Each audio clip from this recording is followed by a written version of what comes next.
In 1975, Steven Spielberg made audiences afraid to go back in the water. But long before Bruce the shark terrorized Amity Island, ancient texts were already warning humanity about the dangers lurking beneath the waves. Today, we're diving deep into how Jaws channels biblical themes about the sea, chaos, and humanity's place in God's creation. In the beginning, according to Genesis, darkness was over the surface of the deep. The Hebrew word here is tohu, the chaotic primordial waters that existed before God brought order to creation. To the ancient Hebrew, running water means life. It waters crops, quenches thirst, and is seen as a sign of God's faithfulness to his people. The desert represents death. As for the sea, throughout Scripture, the sea represents the untamed, the dangerous, the place where human control ends. Spielberg taps into that ancient fear. The opening scene of Jaws doesn't just show us a shark attack. It shows us the sea reclaiming human life, pulling Chrissy into the dark depths, where we have no power. Like the biblical writers, Spielberg understands that the ocean represents something beyond human mastery. Job 41 gives us one of Scripture's most terrifying descriptions of what kind of monsters call the sea home. The Leviathan. Nothing on earth is its equal, a creature without fear. It looks down on all that are haughty. It is king over all that are proud. Sound familiar? Spielberg's shark embodies these same qualities. Bruce doesn't just hunt, he dominates.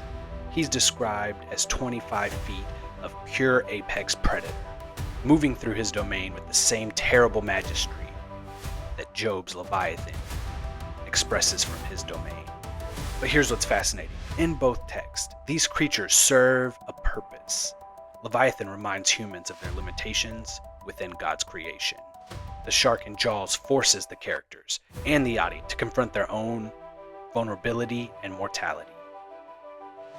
Can you pull in the Leviathan with a fishhook or tie down its tongue with a rope? One of Jaws' most powerful themes is human arrogance. In the face of nature, Mayor Vaughn keeps the beaches open despite the danger, prioritizing economics over safety. The townspeople believe they can control their environment, manage the risk, and stay safe through human wisdom alone. This echoes a consistent biblical theme, from the Tower of Babel to Jonah's flight from God. Scripture repeatedly shows us what happens when humans think they can master forces beyond their control. The Psalms remind us, some trust in chariots and some in horses, but we trust in the name of the Lord our God. The residents of Amity Island trust in their town meetings, their coast guard, their modern boats, until they meet something that doesn't care about human authority or fancy boats. Quint's Indianapolis monologue is Jaws' most haunting story, but it's also deeply biblical in structure. Like the Psalms of Lament, Quint recounts suffering, abandonment, and divine testing in the deep waters.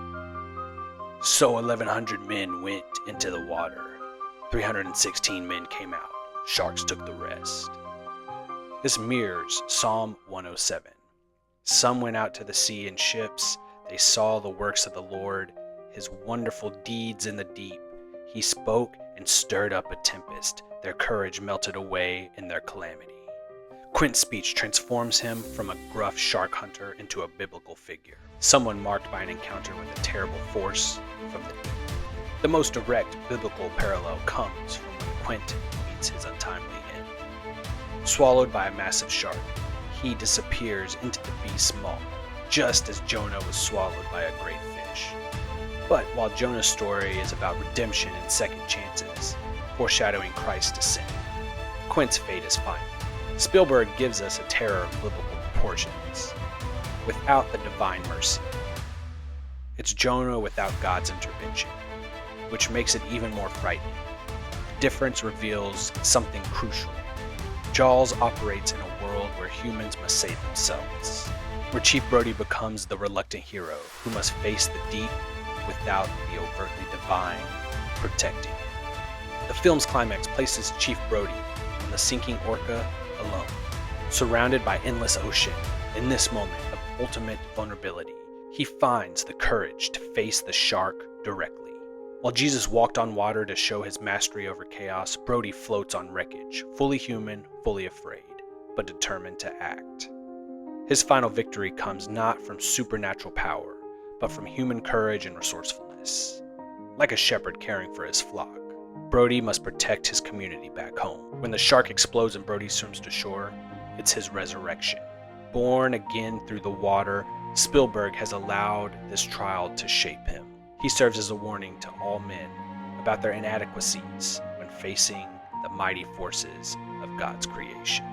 As Psalm 42 says, "Deep calls to deep in the roar of your waterfalls." There's something in the biblical tradition that recognizes our simultaneous fear and fascination with the depths. Jaws works because it taps into those ancient fears while forcing us to confront them. Like the biblical writers, Spielberg understands that the sea represents everything beyond human control, but also that facing those depths reveals who we really are. The film's final image isn't of a conquered ocean, but of two survivors swimming toward shore, having looked into the abyss and lived to tell the tale. They're experiencing what the psalmist knew, that we are fearfully and wonderfully made. But thanks to the fall, we are not the masters of creation. Steven Spielberg may not have set out to make a biblical film, but Jaws resonates with themes as old as Scripture itself. Both remind us that there are forces in this world and in the deep that humble human pride and demand our respect. The sea keeps its secrets, but sometimes, if we're very lucky and very brave, we make it back to shore with wisdom we didn't have before. What do you think? Do you see any other biblical connections or parallels with the Jaws story? Let me know in the comments, and don't forget, if you enjoyed this video, hit that like and subscribe. We'd love to have you be a part of the channel. Peace.